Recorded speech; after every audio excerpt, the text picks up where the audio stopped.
আসসালামু আলাইকুম এভরিওয়ান, নিহার শখের রান্নাঘরে আপনাদের স্বাগতম। সবাই কেমন আছেন? আশা করি ভালো আছেন। আলহামদুলিল্লাহ, আমিও ভালো আছি।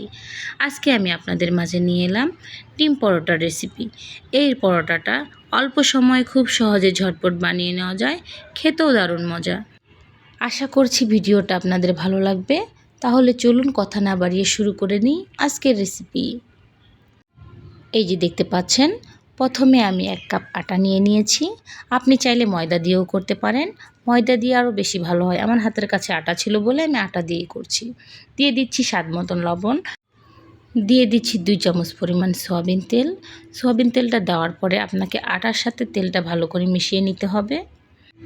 তেলটা মেশানো হয়ে গেলে নর্মাল পানি দিয়ে আটাটা মেখে নিতে হবে। একবারে পানি দেওয়া যাবে না, একটু একটু করে দিতে হবে। এভাবে মেখে একটা শক্ত ড্রো করে নিতে হবে, কারণ রেস্টে রাখার পরে ড্রোটা আরও নরম হয়ে যাবে। তার জন্য আপনাকে একটু শক্ত শক্ত রাখতে হবে। আমার ড্রোটা করা হয়ে গিয়েছে। আমি এটা ঢেকে 5 মিনিটের জন্য সাইডে রেখে দিব। আমি বাটিতে 2টা ডিম দিয়ে দিচ্ছি।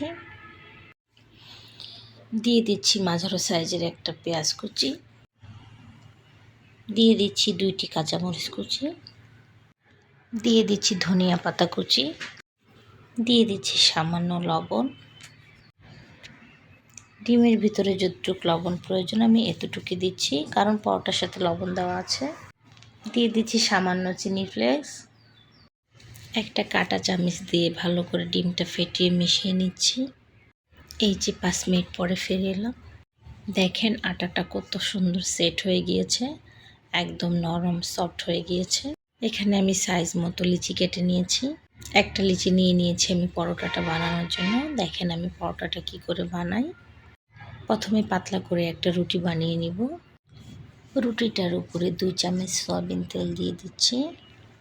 উপর দিয়ে সামান্য একটু আটা ছিটিয়ে দিয়ে তেলের সাথে আটাটা ভালো করে রুটির গায়ে মেখে নিতে হবে। তারপরে একটা ছুরির সাহায্যে আমি এভাবে পিস পিস করে কেটে নিচ্ছি। আপনার ইচ্ছে মতো যে কয় পিস করতে পারেন, 2 পিস 3 পিস। তারপরে এভাবে হাতের সাহায্যে টেনে ঘুরিয়ে ঘুরিয়ে একটা লিচির শেপ দিয়ে চাপ দিতে হবে। এবার হালকা আটা ছিটিয়ে আমি পরোটাটা বেলে নিব। এভাবে পরোটাটা বানালে পরোটার ভিতরে 2-3টা লেয়ার পড়ে। পরোটাটা ভাজতেও ভালো হয়, খেতেও অনেক ভালো লাগে। আসলে ডিম পরোটা অনেকে অনেকভাবে বানিয়ে থাকে, আমি তো এভাবেই বানাই। আমার এই ভিডিওতে যদি কোনো ভুল ত্রুটি হয়ে থাকে আপনারা আমাকে কমেন্টসে জানাবেন, আমি শুধরে নেওয়ার চেষ্টা করব। ভুল তো কাজে সবারই কম বেশি হয়ে থাকে। এই যে দেখতে পাচ্ছেন, কথা বলতে বলতে আমার পরোটাটা বানানো হয়ে গিয়েছে। এই পরোটাতে কিন্তু আমি বেশি বড় করব না, এটা ছোট সাইজের থাকবে। এই যে আমি চুলায় তাওয়া বসিয়ে দিয়েছি। আমি এখানে পরিমাণ মতো তেল দিয়ে দিচ্ছি। এবার পরোটাটা দিয়ে দিচ্ছি।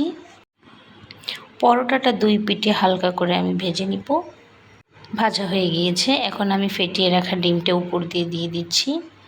উল্টিয়ে দিয়ে আবারও এই পাশে একটু ডিম দিয়ে দিব। এখন উল্টিয়ে পাল্টিয়ে আমি পরোটাটা এপিট ওপিট করে 2 পাটেই ভেজে নিব। এই যে দেখতে পাচ্ছেন আমার পরোটাটা কিন্তু ভাজা হয়ে গিয়েছে। এখন পরোটাটা আমি তুলে নিব। এই যে দেখেন পরোটাগুলো কত সুন্দর হয়েছে, কত নরম আর কত সফট। আমরা সাধারণত দোকান থেকে পরোটা কিনে খেলে পরোটাগুলো শক্ত হয়ে থাকে। এই পরোটাটা যে কত নরম হয়েছে দেখেই কিন্তু বুঝতে পারতেছেন। আমার এই ভিডিওটা যদি আপনাদের ভালো লেগে থাকে প্লিজ প্লিজ আমার চ্যানেলটাকে সাবস্ক্রাইব করে দিন, লাইক কমেন্ট শেয়ার করে পাশেই থাকুন। আল্লাহ হাফেজ।